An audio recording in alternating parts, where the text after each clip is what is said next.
নমস্কার বন্ধুরা, আমি পুলক ঘোষ আর গাছের যত্ন নিয়ে আজকের এপিসোডে আপনাদের সঙ্গে আলোচনা করব বেল ফুল গাছের পরিচর্যা।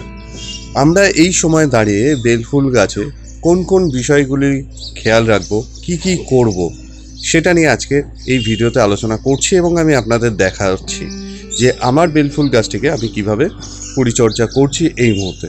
আপনারাও কিন্তু এইভাবে আপনার বেল ফুল গাছের পরিচর্যা করে আপনারা আপনাদের গাছ থেকে খুব ভালো ফুল পেতে পারেন। কি গুরুত্বপূর্ণ বিষয় আপনাকে খেয়াল রাখতে হবে সেটাই কিন্তু আজকের এই ভিডিওতে মূল আলোচ্য বিষয়। এবং গাছের এই সময় যে প্রুনিং করব, আদৌ করব কি করব না, লাইট প্রুনিং করব না হেভি প্রুনিং করব বা কাটিং করব, সেটা কিন্তু আজকের এই ভিডিওতে তুলে ধরছি আপনাদের কাছে। এবং সেই তথ্যগুলি আপনারা প্রথম থেকে শেষ পর্যন্ত দেখুন এবং আপনাদের গাছ থেকে খুব ভালো ফুল পাবেন, সেটা আমি বলতে পারি। অর্থাৎ আপনার গাছে যদি প্রচুর পরিমাণে কুঁড়ি আসে তাহলে তো ফুল হবেই, এবং সেই ফুল ধরে রাখার জন্য কি করতে হবে সেটাও আমি স্টেপ বাই স্টেপ বলবো। তবে প্রথমত যে বিষয়টি আলোচ্য সেটা হলো আমাদের এই গাছের কাটিং। আমার এই গাছের ক্ষেত্রে আমি ফেব্রুয়ারি মাসের মাঝামাঝি সময় কাটিং করেছিলাম এবং তার থেকে 15 দিন বাদে আপডেট কিন্তু আপনাদের দেখাচ্ছি। আপনারা যারা এখনো পর্যন্ত কাটিং করেননি, এই ভিডিওটি যখন দেখছেন, অর্থাৎ আমি মার্চ মাসের শেষের দিকেই প্রায় ভিডিওটি আপলোড করছি, সেই সময় কিন্তু আপনারা গাছের কাটিং করতে পারেন, অসুবিধা নেই। বর্ষার আগে পর্যন্ত আপনারা কাটিং করতে পারেন। তবে বর্ষার আগে কাটিং করলে যেটা হবে যে আপনার ফুল পেতে দেরি হবে।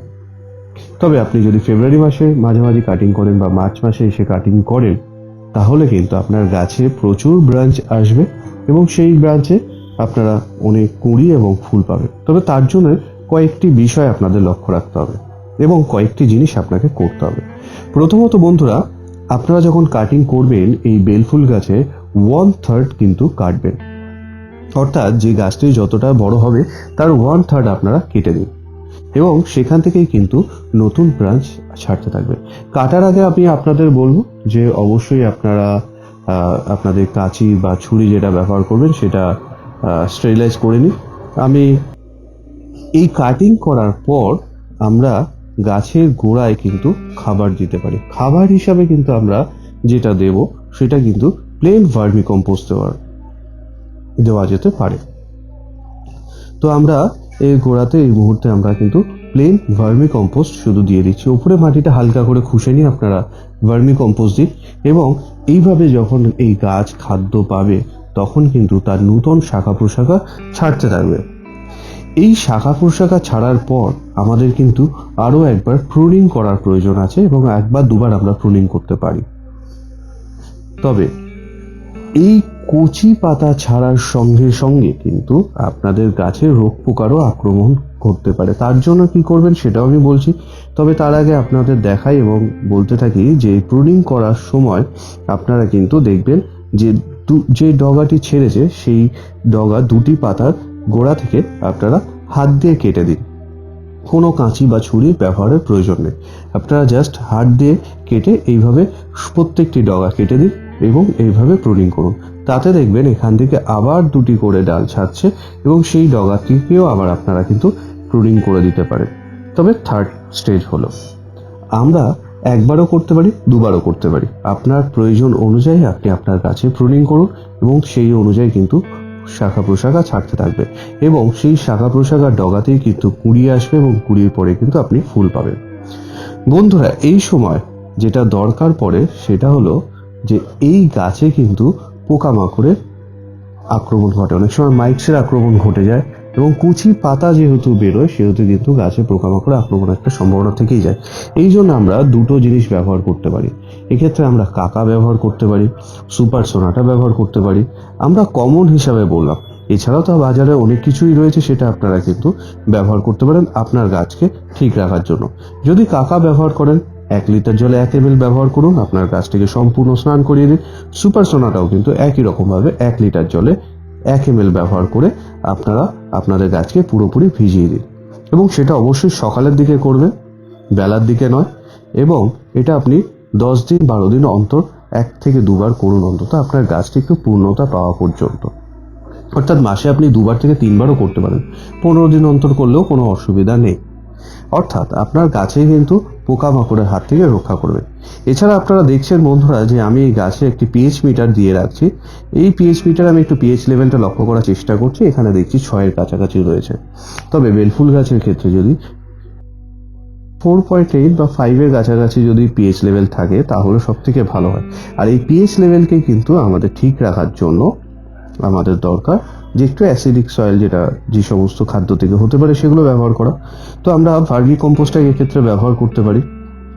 এছাড়া আমরা আরেকটি জিনিস ব্যবহার করতে পারি, সেটার জন্য কিন্তু আমার একটি ভিডিও আপলোড করা আছে, সেটা আমি উপরে দিয়ে দিচ্ছি। সেটা আমি দেখিয়েছিলাম যে গন্ধরাজ ফুল গাছের উপর কীভাবে আমরা অ্যাসিডিক সয়েল করছিলাম, সেটা আমি আই বাটনে উপরে দিয়ে রাখছি, সেটা আপনারা একটু লক্ষ্য করুন এবং আপনার গাছে সেভাবে ব্যবহার করুন। তো যাই হোক, আমরা মূল বিষয়ে ফিরে আসি।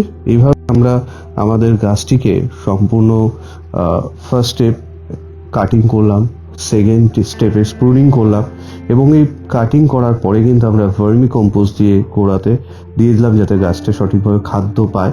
এবং খাদ্য পাওয়ার পরে কিন্তু আমরা অন্য কিছু আর দিলাম না এক্ষেত্রে। এবং খাদ্য পাওয়ার পরে নতুন শাখা প্রশাখা ছাড়ছে এবং কচি যে শাখা প্রশাখাগুলো রয়েছে অর্থাৎ কচি পাতা রয়েছে সেগুলো খাওয়ার জন্য পোকামাকড় আক্রমণ করতে পারে। তার জন্য আমরা কিন্তু গাছের পাতাতে যেটা ব্যবহার করব যে কাকা বা সুপার সোনাটা এই জাতীয় কোনো ওষুধ আমরা কিন্তু ব্যবহার করব। কনফিডোরও ব্যবহার করতে পারেন, সেক্ষেত্রেও কিন্তু 1 লিটার জলে 1 ml গুলে আপনারা আপনাদের গাছের জন্য ব্যবহার করুন। কনফিডোর ছাড়াও আরও যে সমস্ত ওষুধ আছে সেগুলোর মধ্যে আপনার মোট কথা আপনাদের লক্ষ্য রাখতে হবে নতুন কচি পাতা ছাড়ার পরে কিন্তু গাছটি যেন কোনোভাবে রোগ পোকার আক্রমণে না ঘটে যায়।